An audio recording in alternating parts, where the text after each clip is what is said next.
때가 이른 줄 아시고 세상에 있는 자기 사람들을 사랑하시되 끝까지 사랑하시니라.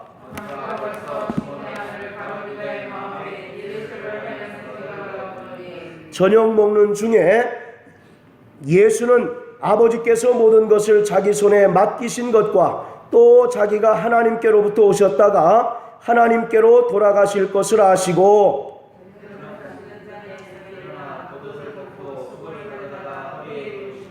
이에 대야에 물을 담아 제자들의 발을 씻기시고 그 두르신 수건으로 씻기기를 시작하여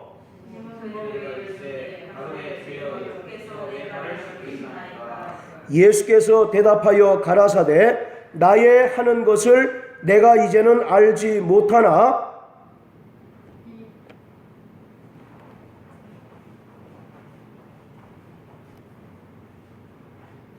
자, 7절 다시 읽습니다. 예수께서 대답하여 가라사대 나의 하는 것을 내가 이제는 알지 못하나 이후에는 알리라.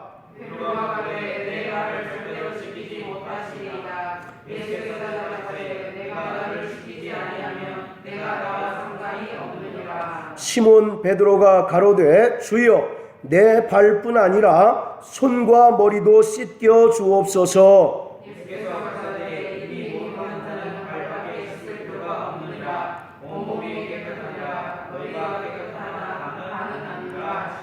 자, 11절 같이 읽습니다. 이는 자기를 팔 자가 누구인지 아심이라. 그러므로 다는 아멘.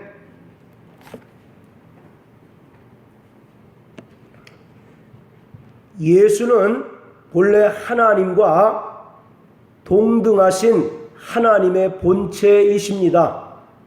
빌립보서 2장 6절과 7절 말씀에 그는 근본 하나님의 본체시나 동등됨을 취할 것으로 여기지 아니하시고 오히려 자기를 비어 종의 형체를 가져 사람들과 같이 되셨다라고 말씀하고 있습니다. 이처럼 예수는 본래 하나님의 본체로서 하나님과 동등되신 분이시나 아버지의 뜻을 이루시고 또 타락한 인간의 구원을 위하여 이 땅에 종의 모습으로 오셨습니다. 예수는 십자가의 죽음을 통해 종으로서 가장 낮은 자리에서 하나님 아버지께 최고의 순종을 보이셨고 또 부활을 통해서 마귀의 사망 권세를 깨뜨리셨을 뿐만 아니라 우리 인간들에게는 죽음의 바로 섬김으로써 죄를 대속하셨습니다. 예수는 죄인이었던 인간들을 위하여 그가 영원전부터 가지고 계셨던 하나님의 후사라고 하는 자기의 특권을 잠시 유보하셔서 이 땅의 노예와 같은 종의 모습으로 성육신 하셨습니다. 그래서 이사야서 53장 2절에 보면 그를 보니 고운 모양도 없고 풍채도 없은즉 흠모할 만한 아름다운 것이 없었다라고 이렇게 말씀하고 있습니다. 그리고 하나님께서는 이렇게 십자가에 달리셔서 죽기까지 복종하셨던 그 아들을 부활과 승천을 통해서 영광의 보좌에 이르도록 높여주셨습니다. 그러므로 이 예수의 죽음이라고 하는 것은 아버지와 아들 사이에서 나타난 사랑과 순종의 결과이며 또 우리 인간들에게는 죄인을 구원하시는 하나님의 뜻을 나타내시고 또 성취하신 것입니다. 그래서 성경은 아버지와 아들의 관계는 사랑과 순종의 비밀이다라고 이렇게 말씀하고 있어요. 아버지께서 그를 지극히 사랑하시고 또 아들은 본래 하나님과 동등되시나 동등됨을 취할 것으로 여기지 아니하시고 십자가에 달려 죽기까지 아버지에게 복종하심으로 그를 지극히 높이셔서 모든 이름 위에 뛰어난 예수 이름을 주시고 영광의 보좌 우편을 그에게 허락해 주셨습니다. 그리고 우리 인간들에게는 하나님의 사랑을 나타내신 것이고 또 죄인들을 구원하시고자 하시는 그 하나님의 뜻을 예수 그리스도가 친히 십자가에서 죽으심으로 말미암아 그 뜻을 완벽하게 성취하신 것입니다. 구약의 성막을 보면 죄인들이 하나님을 만날 수 있는 그 지성소까지 가기 위해서는 반드시 번제단과 물두멍을 통과해야만 비로소 하나님을 만날 수 있는 것입니다. 여러분들 구약의 이제 그 성막을 잘 아시죠? 그 성막에서 성막 어느 곳에서 비로소 우리 인간들이 하나님을 만날 수 있습니까? 예, 지성소에서 만날 수 있죠. 그런데 지성소에서 아무나 만나주시는 것이 아니라 그 물과 피로 죄사함을 받고 깨끗해진 자를 바로 하나님께서는 지성소에서 만나주시는 거예요. 그래서 구약의 성막에서 이 죄인들이 하나님을 만날 수 있는 그 지성소까지 가기 위해서는 먼저는 성막의 문을 통과해야 하고 또 번제단을 통과하고 그리고 비로소 물두멍을 통과한 연후에라야 지성소에 이를 수 있는 것입니다. 바로 이 번제단에서는 희생 제물의 피가 뿌려져야 하는 거예요. 그리고 이 물두멍에서는 이 물로서 수족의 더러움을 씻어야 비로소 죽음을 면할 수 있게 되는 것입니다. 자, 우리 여기 표시해 놓으시고 구약성경 출애굽기 30장을 다 같이 한번 보십니다. 자, 출애굽기 30장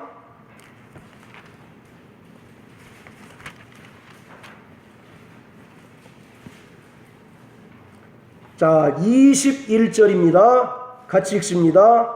시작. 이와 같이 그들이 그 수족을 씻어 죽기를 면할지니 이는 그와 그 자손이 대대로 영원히 지킬 규례니라. 예, 제사장들이 물두멍에서 수족을 씻어서 깨끗해진 연후에 비로소 성소에 들어가서 하나님을 섬기고 또 지성소에서 하나님을 만날 수 있게 된 거예요. 그런데 만약에 이 물두멍에서 수족을 깨끗이 씻지 않는 자는 반드시 죽음을 당할 것이다 라고 이렇게 말씀하고 있습니다.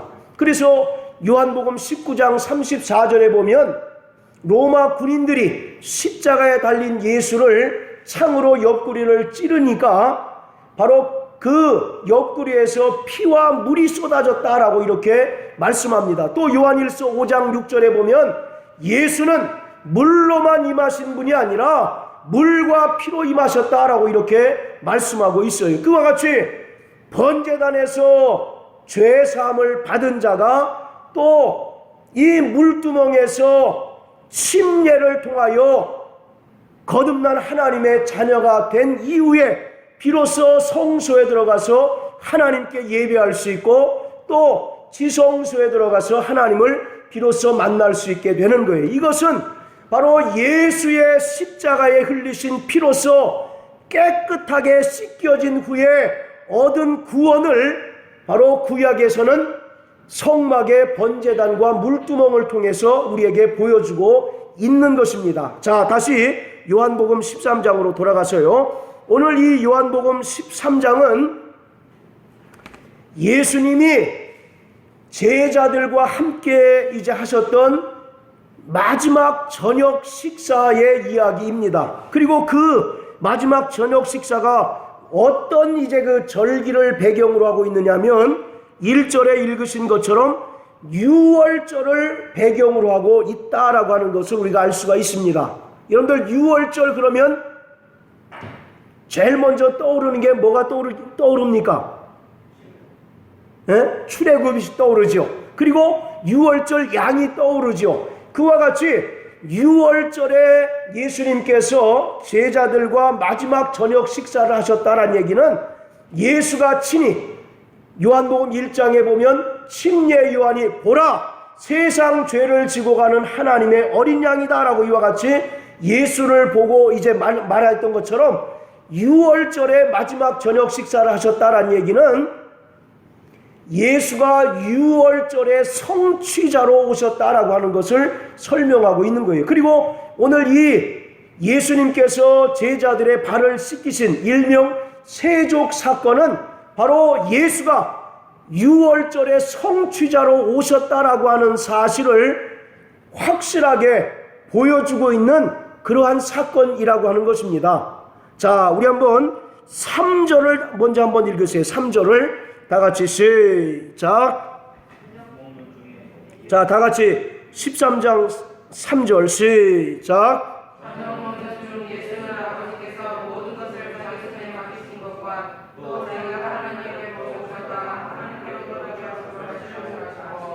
예, 자, 이와 같이 이 예수님께서 제자들의 발을 씻기신 사건은 단순히 그냥 그들의 발이 더러워졌기 때문에 그들의 발을 씻으신 그러한 사건이 아니라 금방 우리가 3절을 읽었던 것처럼 이 발을 씻기신 사건을 통해서 예수가 이 땅에 성육신하신 것, 그리고 친히 그가 십자가에 달려 죽으신 것과 또 죽은 자 가운데서 다시 살아나시는 그 부활의 전 과정을 설명해 주고 있는 것이 바로 이 세족 사건, 발을 씻기신 사건이다라고 하는 겁니다. 그러니까 단순히 우리는 예수님께서 발을 씻기셨다라고 하는 거기에만 이제 착안을 해서 우리도 예수님처럼 남을 섬기고 발을 씻기는 자가 되자라고 이렇게 성경을 본다면 이 오늘 사건을 제대로 이해하지 못하고 있는 겁니다. 예수님께서 제자들의 발을 씻기신 것은 금방도 말씀드렸던 것처럼 예수가 이 땅에 성육신하신 것, 그리고 친히 십자가에 달려 죽으신 것과 또 죽은 자 가운데서 부활하신 그러한 예수님의 공생애의 전 과정을 이 하나의 사건을 통해서 예수님께서 우리에게 보여주고 있는 것이에요. 그리고 또 제자들에게 보여주고 있는 것입니다. 그런데 안타깝게도 제자들은 그 사건을 통해서 예수님의 그런 그 뜻을 압니까? 모릅니까? 모르죠. 그래서 8절에 베드로가 나를 절대로 씻기지 못합니다 라고 이와 같이 강하게 이제 항변할 수가 있었던 거죠. 자, 3절에 보면 저녁 먹는 중 이렇게 되어 있는데 바로 이것이 이제 유월절 만찬을 이야기합니다. 유월절 하루 전날 제자들과 함께 하셨던 그런 그 유월절 만찬을 의미하는데 이것이 왜 중요하느냐면 여러분들 우리 신약교회에 주님께서 명하신 두 가지 이제 의식이 있어요. 첫째는 바로 침례고 또 하나는 뭡니까? 네, 성찬이죠. 바로 이 예수님께서 제자들과 함께 하셨던 마지막 유월절 만찬은 오늘날에 바로 이제 그 성찬인 것입니다. 그리고 저녁을 먹으셨다라고 하는 것이 무엇을 의미하고 있냐면 예수가 결국 우리 죄인들을 위하여 살과 피를 내어주심으로 죽으실 것을 우리에게 설명하고 있는 거예요. 여러분들 고린도전서 11장 20절에 보면 우리가 성찬하면서 뭐라고 얘기합니까? 주의 죽으심을 오실 때까지 기념하는 것이다 라고 이와 같이 말씀하고 있잖아요. 바로 이와 같이 이 성찬이라고 하는 것은 예수가 우리에게 살을 주시고 또 피 흘리셔서 죽으심으로 말미암아 우리에게 영생을 주시는 중대한 사건이 바로 이 성찬인데 그것을 예수님께서 이 저녁을 잡수시는 것을 통해서 우리에게 보여주고 있는 겁니다. 그리고 그 이후에 예수님께서 발을 씻기시는데 제자들의 발을 씻기시는데 이 발을 씻기시는 것은 오늘날로 이야기하면 침례를 이야기합니다. 여러분들 우리가 다 침례를 받으셨죠? 자, 침례 받으셨으면 아멘 하십시오. 침례가 무슨 의미가 있습니까? 과거 아담에게 속한 옛사람을 장사 지내고 부활하신 예수와 연합하는 순종, 구원의 표가 침례 아니겠습니까? 그러니까 바로 이 성찬이 예수님의 그 죽으심을 암시하는 그러한 것이라고 하면, 바로 침례라고 하는 것은 예수님에게는 바로 부활을 의미하고 있는 거예요. 그리고 또 부활하신 이후에 성령으로 말미암아 그 제자들과 연합하는 그러한 의미가 바로 이 침례입니다. 그래서 예수님께서 저녁을 먹으신 후에 4절에서 이제 그 발을 씻기셨다라고 하는 것은 바로 우리에게 그 성찬과 침례를 우리에게 이제 설명하고 있는 거예요. 그래서 성찬이라고 하는 것은 예수님의 그 죽으시는, 십자가에 달리셔서 죽으시는 사건을 말씀하는 것이고, 또 침례라고 하는 것은 예수가 죽은 자 가운데서 3일 만에 부활하셨고, 또 저가 하늘로 올리우셔서 약속하신 대로 우리에게 성령을 부어주셔서 우리와 영원토록 연합하고 임마누엘 함께하는 바로 그러한 사건을 지금 설명하고 있습니다. 자, 우리 한번 신약성경 디도서 3장을 다 같이 한번 보십니다. 디도서 3장. 자, 디도서 3장.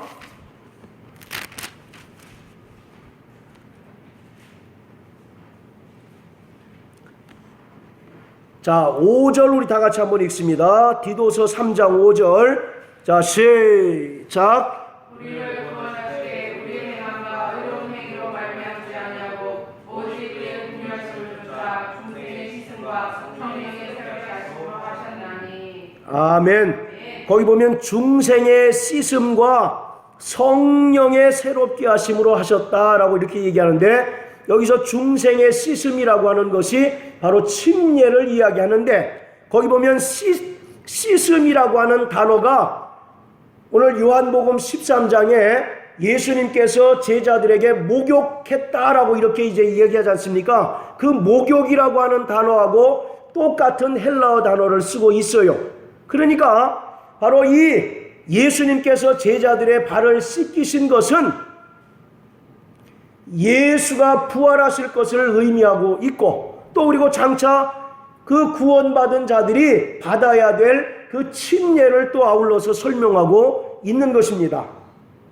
자, 그래서 자, 다시 이제 요한복음 13장으로 돌아가세요. 결론적으로 주님께서 제자들의 발을 씻기신 것은 그가 섬기는 종으로 오셔서, 여러분들 인간의 신체 중에 가장 더러운 것이 어디입니까?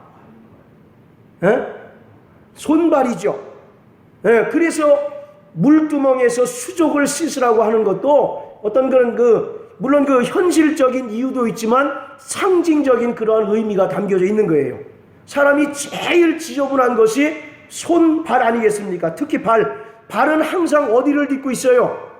땅을 딛고 있잖아요. 그래서 예수님께서 발을 씻기신 사건은 그가 섬기는 종으로 이 땅에 오셔서 인간의 신체 중 가장 더러운 곳, 발을 씻기신 것은 그가 친히 십자가에 달리셔서 인간의 더럽고 추악한 모든 죄를 씻기신 예수의 십자가 사건을 지금 설명하고 있는 것입니다. 그리고 또 바로 발을 씻기신 것은 또 어떤 의미가 있느냐면, 금방도 말씀드렸던 것처럼, 자, 우리 한번,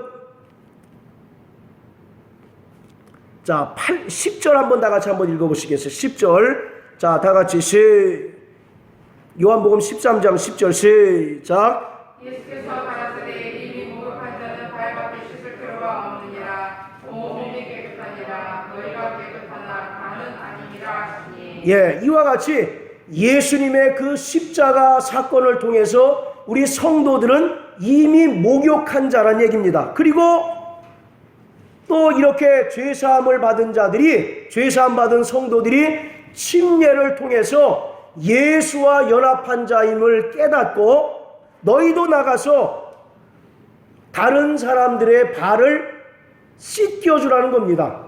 자, 14절 다 같이 한번 읽으세요. 14절. 자, 14절 읽습니다. 시작. 내가 주와 또는 선생이 되어 너희의 발을 씻겼으니 너희도 발을 씻을 수 있는 것이옵니다. 예. 근데 이 말을 우리가 상당히 오해하는데, 실제로 예수님께서 내가 주와 또는 선생이 되어서 너희 발을 씻겨준 것처럼 너희도 서로 발을 씻겨주라. 그러니까 우리는 늘 예수 믿는 사람들은 무슨 목욕탕에 있는 세신사처럼 늘 발을 씻어주는 사람이냐, 또 그렇게 해야 되는 것이 그리스도의 삶이냐라고 하는 의문이 들지요. 여기서 지금 예수님께서 다른 사람의 서로 발을 씻는 것이 옳다라고 하는 얘기는, 나아가서 예수가 이 땅에 오시고 또 십자가 달려 죽으시고 또 부활하신 것을 담대히 증거하라고 하는 바로 그러한 말씀인 것입니다. 그러니까 우리는 이 말씀을 그동안 예수님께서 우리를 이제 그 발을 씻겨주신 것처럼 우리도 다른 사람을 섬기는 차원에서, 섬기는 의미에서 발을 씻겨줘야 된다라고 이렇게 이제 이해하셨잖아요. 그래서 실제로요, 그 교회 역사에 보면 AD 7세기에 종교회의에서 예배, 공적 예배 가운데 하나의 순서로 세족식을 넣습니다. 그래서 예배 중간에 목사가 씻겼는지 그건 정확히 모르겠지만 서로 이제 발을 씻겨주는 그런 이제 그 순서가 있었다고 그래요.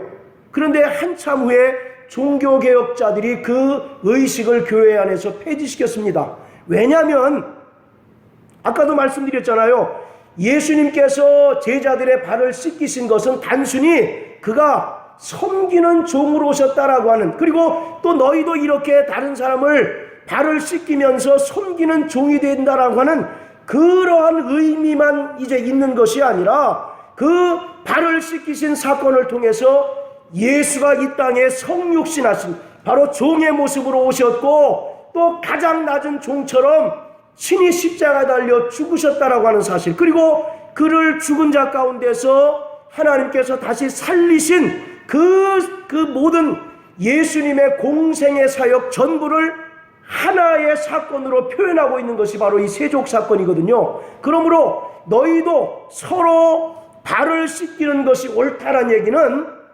우리가 다른 사람을 섬기는 차원에서 발을 씻겨주라고 하는 그런 의미가 아니라 예수를 담대히 증거하라는 겁니다. 쉽게 얘기해서 예수가 이 땅에 섬기는 종으로 오셨고 또 섬기는 자로서 십자가에 달려 죽으시고 부활하심으로써 우리를 바로 구원하시고 우리의 모든 죄를 대속하셨던 것처럼 오늘 바로 그 예수의 은혜를 증거하고 예수의 은혜를 전파하라는 겁니다. 여러분들, 우리가 실제로 교회에서 세족식 같은 거 다 해보셨죠? 특히 그 청년 때 이제 막 그 신앙생활 할 때 무슨 그런 그 수련회나 또는 MT를 가면 늘 했던 이제 그 행사 중에 하나가 뭐냐면 세족식이에요. 솔직히 저는 마음 한쪽에는 하기가 싫었습니다. 그렇잖아요. 내 발도 잘 씻지 않는데, 하루에 한 번 정도밖에 안 씻는데 그 많은 사람들 다 일일이 발을 씻겨주는 것이 딱히 마음에 내키지는 않았어요. 그러나 그게 순서였고, 또 오늘 성경도 발을 씻기라고 말씀하셨으니까 그 억지로 씻겼지만, 가만히 오늘 이 성경 말씀을 들여다보니까 단순히 예수님께서 너희가 목욕탕의 세신사들처럼 이제 그 섬기는 자가 되어서 발을 씻기라고 하는 것이 아니라, 그래서 발을 씻긴다라는 의미가 아까 서두에 말씀드렸던 것처럼 예수의 공생애를 다 하나의 사건으로 설명하는 것처럼 바로 발을 씻기고 또 이제 서로 씻겨주라고 하는 얘기는 하나님의 은혜를 전파하고 하나님의 바로 그 사랑을 증거하라고 하는 바로 그러한 의미가 훨씬 더 강한 것입니다. 물론 섬기는 자가 되어야 된다는 얘기가 전혀 없는 것은 아니지만, 보다 더 지금 주님께서 이 세족 사건을 통해서 우리에게 주시고자 하시는 그 강력한 말씀은, 이 사건을 통해서 예수가 아버지의 뜻을 완전히 성취하셨던 것처럼 너희도 주님의 명령에 순종해서 믿지 않는 자들에게 하나님의 은혜를 전하고 예수 그리스도가 친히 십자가에 달리셔서 죽으심으로 말미암아 너희를 구원하셨다라고 하는 그 구원의 복음을 전파라고 하는 바로 그런 이제 의미가 되는 거예요. 할렐루야. 자, 그리고 2절 우리 한번 읽어보시겠습니다. 2절. 자, 다 같이 시작.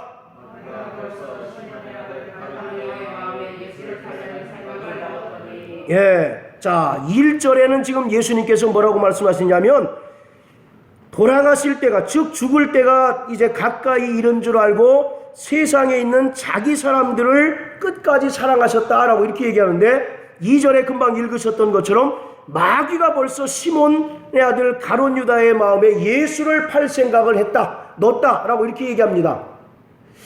왜 2절에 있는 이 말씀이 오늘 이 우리가 읽었던 본문에 이제 이렇게 그 기록이 되어 있을까요?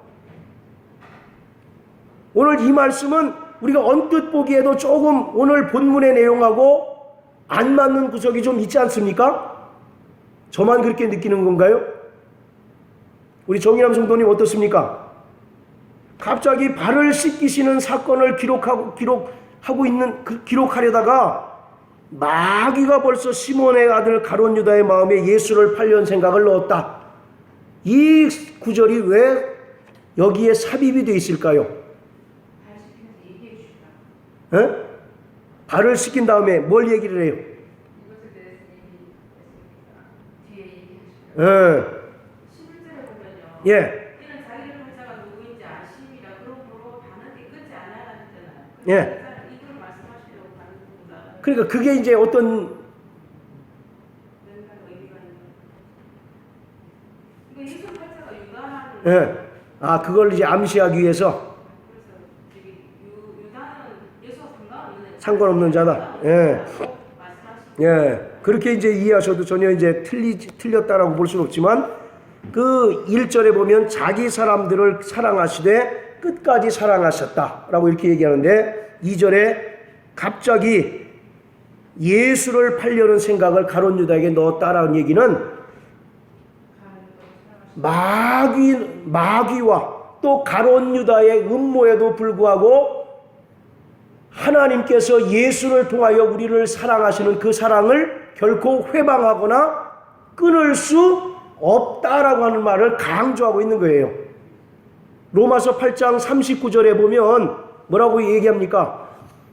어떠한 피조물일지라도 우리를 사랑하시는 하나님의 사랑을 끊을 수 없다라고 이렇게 이야기한 것처럼 바로 주님께서 마귀와 또 마귀의 하수인으로 등장하는 가룟 유다의 그 어떠한 음모나 괴계에도 불구하고 여전히 당신의 사람들을 끝까지 사랑하신다라고 하는 것을 말씀하고 있습니다. 자, 따라하세요. 나는 하나님의 사랑받는 자다. 할렐루야. 그래서 이 사랑을 그 어떠한 것도 끊을 수 없다라고 이렇게 성경은 말씀하고 있어요. 그리고 그 사랑으로 말미암아 우리가 이제 세상을 넉넉히 이기게 되고 또 그 사랑으로 말미암아 로마서 8장에 기록된 대로 영원한 하나님의 나라에 넉넉히 들어가게 되는 것입니다. 그러므로 하나님의 사랑받는 자 되시길 주의 이름으로 축원합니다. 자, 그리고 또 4절에 보시면 이제 예수님께서 저녁을 드시고 이제 본격적으로 새 신사로 이제 나서시는 이제 모습이 나오지요. 거기 보면 저녁을 잡수시던 자리에서 일어나서 겉옷을 벗고 수건을 가져다가 허리에 두르시고, 한번 그 장면을 여러분도 한번 연상을 해보세요. 지금 그 장면이 지금 떠오르십니까? 예. 자, 겉옷을 벗고 수건을 가져다가 허리에 두르셨어요. 이 모습은 당시의 전형적인 가장 낮은 종의 모습을 설명하고 있는 겁니다. 여러분들 요한복음 1장 17절에 보면 침례 요한이 뭐라고 얘기합니까? 나는 내 뒤에 오시는 이의 신들매도 이제 들기도 어렵습니다 라고 얘기하잖아요. 그 당시에 예수님 당시에 종들이 많은데 그 종들에도 이제 그 서열이 있는데 가장 낮은 종은 어떤 종이냐면 항상 손님이 오면 제일 먼저 이제 나가서 맞이하고 그 신발을 풀어서 발을 씻겨주는 자가 가장 낮은 종입니다. 그래서 예수님께서 겉옷을 벗고 그 수건을 수건을 가져다가 허리에 두르셨다는 얘기는 그가 이 땅에 가장 낮은 섬김의 종으로 오셨다라고 하는 것을 이제 얘기하는 겁니다. 자, 우리 한번 또 여기 표시해놓은 시편 한번 보세요. 시편 60편. 자, 여기 굉장히 그 재미난 표현이 이제 나오는데요. 자, 시편 60편.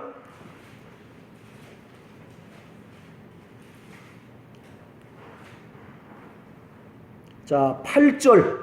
우리 대성형제 한번 읽어주세요. 모압은 내 보통이라 에돔에는 내 신을 던지리라.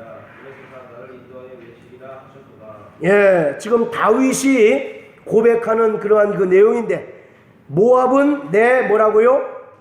목욕통이고 에돔에는 내 신을 던져버릴 것이다.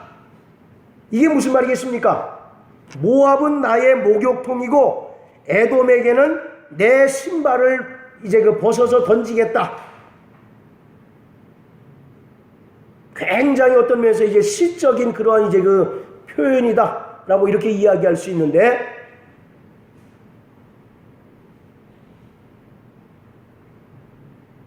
한마디로 얘기하면 종으로 삼겠다는 얘기입니다. 그들을 완전히 그 모압과 에돔을 정복해버려서 그 모압 족속하고 에돔 족속을 뭐로 삼는다고요? 예, 종으로 삼아버리겠다라고 이렇게 얘기하는 겁니다. 여기서 목욕통이라고 하는 것은 아까 이제 그 발을 씻기고 목욕을 씻기는 종이 제일 낮은 종이라고 말씀드렸죠. 그것처럼 모압을 다윗을 그 목욕시키는 그 종으로 삼겠다는 얘기예요. 그리고 에돔에게는 내 신발을 벗어 던져서 발을 씻기게 하는 그러한 이제 그 종으로, 노예로 이제 삼아버리겠다라고 이렇게 얘기합니다. 자, 그것처럼 예수님께서 겉옷을 벗고 또 이제 수건을 가져다가 허리에 두르셨다는 얘기는 가장 낮은 자로 바로 그가 임하셨다라고 하는 것을 우리에게 보여주고 있는 거예요. 그리고 예수님께서 이제 그 제자들의 발을 다 씻기십니다. 그런데 13장 8절에 보면 베드로가 뭐라고 얘기합니까? 자, 우리 8절 다시 한번 다 같이 한번 읽습니다. 자, 요한복음 13장 8절. 자, 시작. 베드로가 가로되 내 발을 절대로 씻기지 못하시리라. 예수께서 대답하되 내가 너를 씻기지 아니하면 네가 나와 상관이 없느니라. 예. 자, 나머지 제자들은 발을 다 씻기셨어요. 베드로가 이제 마지막인지 아닌지는 잘 모르겠지만 베드로 차례가 됐습니다. 그래서 예수님께서 이제 그 베드로의 발을 씻기려고 했을 때 베드로가 뭐라고 합니까? 절대로 씻기지 못하시리이다. 거기 보면 절대로라고 한 말에 밑에 보면 영원히 씻기지 못합니다 라고 이렇게 얘기하는 겁니다. 자, 베드로는 왜 예수님이 자기의 발을 씻기시는 것을 거부했을까요? 너무 황송해서 그럴까요? 예, 바로 스승의 스승이 종의 모습을 하고 섬기는 그 모습을 염치 없게 생각하는 거죠. 면목 없게 생각하는 거예요.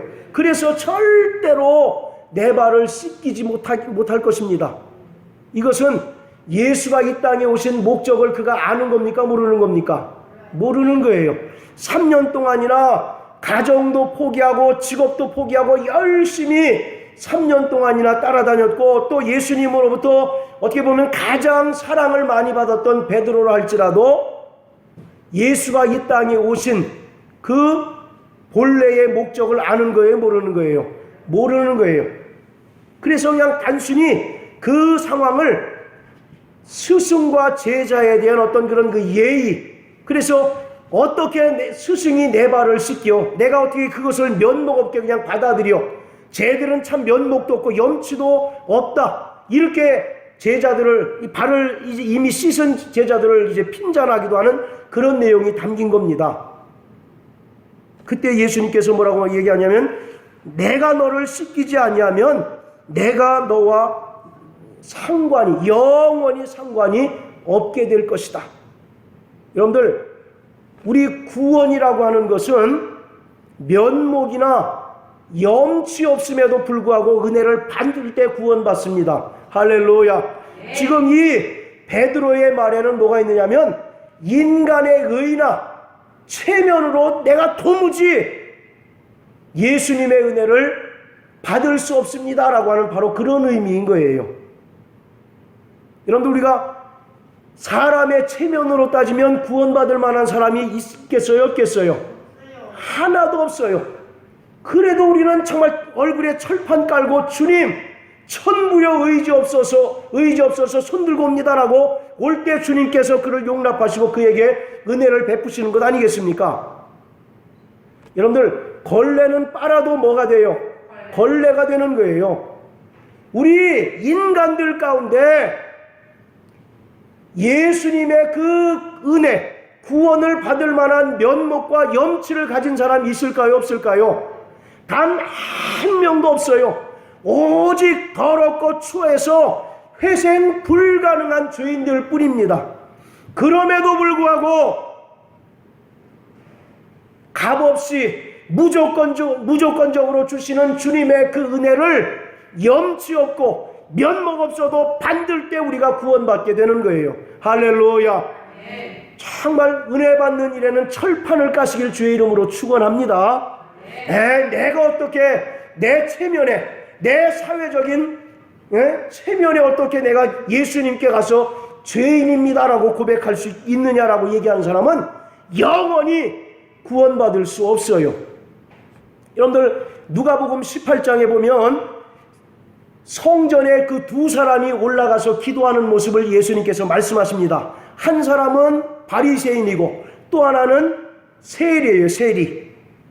바리새인이 성전에 올라가서 두 손을 들고 기도합니다. 하나님, 내가 저 세리와 같지 않게 하심을 참으로 감사합니다. 나는 일회에 2번씩 금식하고 소득의 11조도 정확하게 냅니다. 그 말 뜻에는 뭐가 담겨 있을까요? 다른 사람은 다 구원 못 받더라도 자신만큼은 뭐예요? 구원받을 수 있고 저 천국 아랫목은 따놓은 당상입니다라고 하는 그런 의미가 담겨 있는 거잖아요. 그래요, 안 그래요? 반면에 그 세리는 어떻습니까? 여러분들, 세리라고 하는 사람들 잘 아시죠? 그 당시에 사회적으로 가장 괄시를 받고 또 죄인으로 취급받는 사람들이 세리였어요. 그래서 그 사람은 남의 어떤 그런 그 이목을 두려워해서 감히 공적인 자리에 나설 수 없는 그러한 사람입니다. 그럼에도 불구하고 그가 성전에 와서 기도할 때 그가 어떻게 기도하냐면, 감히 하늘을 우러러 쳐다볼 수 없고 다만 가슴을 치며 하나님이여 나를 불쌍히 여기소서, 나는 죄인입니다 라고 이렇게 고백합니다. 그때 예수님께서 말씀하시기를 너희 보기에는 누가 더 천국이 가까우냐라고 묻습니다. 여러분들 보기엔 누가 더 천국이 가까운 것 같습니까? 바리새인들하고 정말 가슴을 치며 하나님 나를 불쌍히 여기소서, 나는 죄인입니다라고 고백하는 그 바리새인과 세리 중에 누가 더 구원과 가깝고 누가 더 천국과 가까운 자 되겠습니까? 누가 더 가깝겠어요? 오늘 저와 여러분들은 이미 세리인 것입니다. 그러므로 우리는 정말 인간의 어떤 체면이나 면목을 따질 계제가 없어요. 로마서 3장 10절에 보면 의인은 없나니 하나도 없다라고 말씀합니다. 또 3장 23절에 보면 모든 사람들이 죄를 범하였음에 하나님의 영광에 이르지 못하였다라고 이와 같이 말씀하지 않습니까? 50보 100보예요. 양복 입은 죄인이고 어떤 사람은 정말 헐벗은 죄인일 뿐이지 하나님 보시기엔 다 우리는 뭡니까? 다 죄인이에요. 다 의가 발견되지 못하는 죄인일 수밖에 없다고요. 그래서 그 하나님의 은혜가 있지 아니하고서는 모두 지옥의 불쏘시개가 될 바로 그러한 불쌍한 처지인 것입니다. 그런 자들이 무슨 면목을 따지겠어요? 그런 자들이 무슨 염치를 따지겠습니까?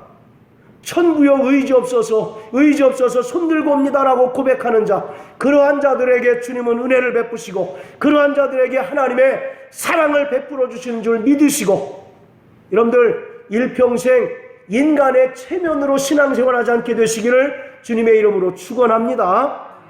오늘 베드로와 같이 신앙생활하는 사람들이 얼마나 많습니까? 내가 신앙 경력 몇 년인데, 내가 교회에서 맡은 직분이 뭔데 그런 일을 할 수 있느냐고. 아니, 그렇게 따지면 예수님은 발을 씻기신 것이 우리가 보기에 온당한 그런 그 장면이라고 보십니까? 정말 오늘 사랑하는 성도 여러분, 우리에게는 예수의 은혜 외에 다른 것 의지할 것이 없다라고 하는 사실을 제발 믿으시고 일평생 예수의 은혜만을 의지하는 자 되시길 주의 이름으로 축원합니다. 할렐루야. 정말 우리가 은혜 받은 이후에 가장 미련한 짓이 뭐냐면 내 의를 자꾸 내세우는 거예요. 자기 체면을 자꾸 따지고 자기 면목을 자꾸 앞세우는 사람, 그 사람은 절대로 믿음이 자랄 수 없고 하나님의 사랑받는 자가 될 수 없다라고 하는 것을 말씀하고 있는 것입니다. 자, 또 예수님께서 10절에 말씀하십니다. 예수께서 가라사대 이미 목욕한 자는 발밖에 씻을 필요가 없느니라. 온 몸이 깨끗하니라. 너희가 깨끗하나 다는 아니다. 그러니까 이게 무슨 말입니까? 이미 목욕한 자도 발은 수시로 어떻게 된다는 얘기예요? 씻어야 된다는 얘기죠. 이미 목욕했다는 얘기는 우리가 예수의 십자가의 보혈로 이미 구원받고 죄사함 받은 자라는 얘기죠. 그런데 이렇게 구원받은 자라 할지라도 계속 발은 어떻게 된다고요? 씻어야 된다는 얘기입니다. 왜 그럴까요? 발은 뭐와 늘 접촉을 합니까? 땅과 접촉을 하죠. 세상과 접촉을 하죠. 죄와 접촉을 합니다. 그래서 항상 우리가 영원히 예수의 피로 구원받은 자라 할지라도 여전히 우리가 죄성이 우리에게 있음으로 말미암아 우리는 정말 끊임없이 죄를 짓고자 하는 죄의 소원이 우리에게 있잖아요. 그리고 또 그로 인하여 실제로 이제 하나님 말씀에 불순종하기도 하고 또 범죄하는 것이 오늘 우리네 현실 아니겠습니까? 여러분들은 안 그러십니까? 다 천사처럼 정말 거룩한 성령의 사람으로 사시는 분이십니까? 그렇지 않잖아요. 우린 여전히 마음 한켠에는 죄의 속성이 살아있고 또 실제로 그것으로 인해서 범죄하는 자가 되지 않습니까? 그래서 오늘 예수님은 뭐라고 얘기하냐면 이미 목욕한 자라 할지라도 발밖에 씻을 필요가 없느니라. 날마다 회개하는 삶을 살아야 된다는 얘기입니다. 할렐루야. 자, 따라하세요. 나는 예수의 피로 구원받은 하나님의 자녀다. 오직 하나님의 은혜로 살자. 오직 회개하는 자가 되자.